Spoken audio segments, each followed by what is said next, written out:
Donc en 2017, le paysage était un peu vierge. Encore à la présidence, en train de réfléchir et de structurer un peu tout ce qui était cybersécurité. Et à ce moment-là, nous avons été frappés par la nécessité d'avoir des gens avec qui nous allions travailler. Mais il fallait des gens qui soient passionnés vraiment de cybersécurité et qui aient du talent, qui aient de la créativité. Le meilleur moyen pour ça, c'était de les attirer autour d'une source d'eau. D'où l'idée de créer une compétition de type CTF, capture de flag, où nous allons voir les jeunes s'affronter dans une arène pour voir qui sera le meilleur. Lors de la première édition, les difficultés étaient très opérationnelles. C'est-à-dire que déjà en tant qu'État, comment est-ce qu'on fait un hackathon? Comment est-ce qu'on réunit des gens? Bon, il faut une salle, il faut des personnes, il faut du budget donc. Et à ce moment-là, il y avait l'agence du numérique qui était à la présidence. Donc c'est l'agence du numérique qui a hébergé le projet, qui a incubé en tout cas le projet à ce moment-là. Donc il fallait savoir si les plateformes qu'on mettait en œuvre pouvaient supporter par exemple la charge. Il fallait aussi savoir s'il y aurait de l'engouement, surtout au niveau des jeunes, puisque le concept était tout à fait nouveau. Donc est-ce qu'il y aurait des participants assez comme on en voulait?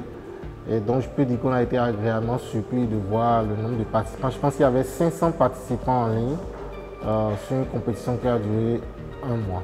Mais la grande difficulté était les épreuves. Comment faire les épreuves? Un Hacker Lab, c'est les épreuves. Vous ne savez même pas à l'avance combien d'épreuves il faut faire parce que vous ne savez pas quel est le niveau des gens qui vont venir se confronter. Il y a eu un Hacker Lab où nous avions fait un certain nombre d'épreuves, je crois que c'était le deuxième ou le troisième, et au bout de 24 heures, les jeunes avaient vidé toutes les épreuves. Et on était complètement en panique parce qu'on n'avait pas prévu assez d'épreuves, on n'avait pas prévu qu'ils résolvent nos épreuves aussi vite.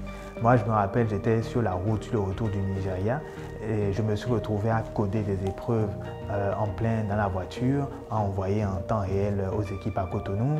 On a passé nous-mêmes des nuits blanches à faire des épreuves en amont pour qu'ils puissent avoir des sujets sur lesquels travailler. Donc finalement, en fait, pour nous, c'était même le hackathon, c'était même finalement pour les équipes elles-mêmes. Ce qui fait le succès du Hacker Lab, c'est son modèle.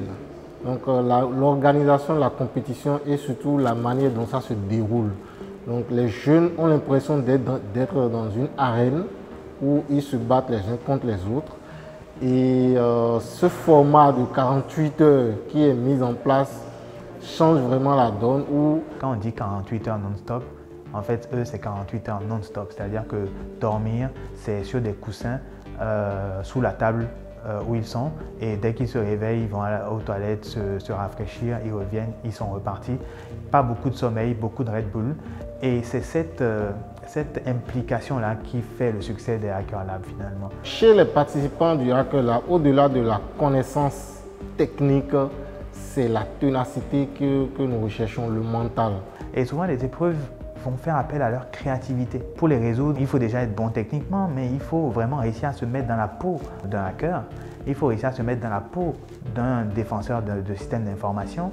Et en fait, quand vous résolvez ces épreuves, ça coche la case comme quoi vous avez ces compétences-là de défenseur, ces compétences-là de hacker. Et c'est ce que nous essayons de détecter. Le Hacker Lab a beaucoup apporté à l'écosystème du numérique au Bénin en termes de ressources humaines. Nous avons découvert beaucoup de talents que nous ne pouvions pas soupçonner. Des jeunes de 15 ans, de 17 ans qui ont été premiers. On a même eu Fratrie, où le grand frère a été premier d'une édition et le petit frère l'année qui a suivi a été aussi dans la première équipe de l'autre édition. Donc le Hacker Lab nous a permis de découvrir des talents insoupçonnés dans l'écosystème béninois. Le Hacker Lab doit se réinventer sans cesse pour pouvoir s'adapter aux besoins du marché.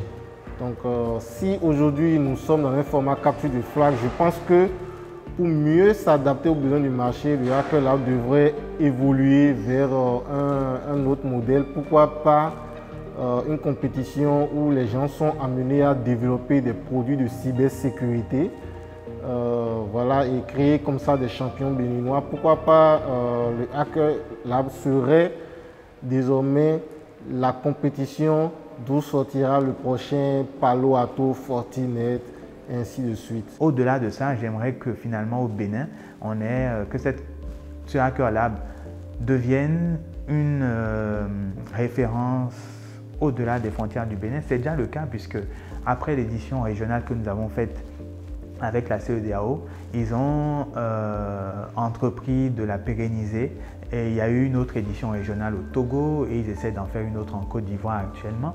Donc déjà le Hacker Lab a impulsé cette dynamique au niveau continental, mais nous avons envie de faire du Hacker Lab du Bénin quelque chose d'aussi puissant que ce qu'on appelle par exemple le Pwn to Own, où on aura vraiment des challenges réels. Par exemple, il s'agira d'avoir une voiture connectée ou bien une maison domotisée dans laquelle il faut trouver des vulnérabilités. Donc, aller vraiment sur un autre niveau de challenge, par exemple la sécurité des systèmes industriels. Donc, sortir de ce que tout le monde fait un peu et aller encore à un autre niveau.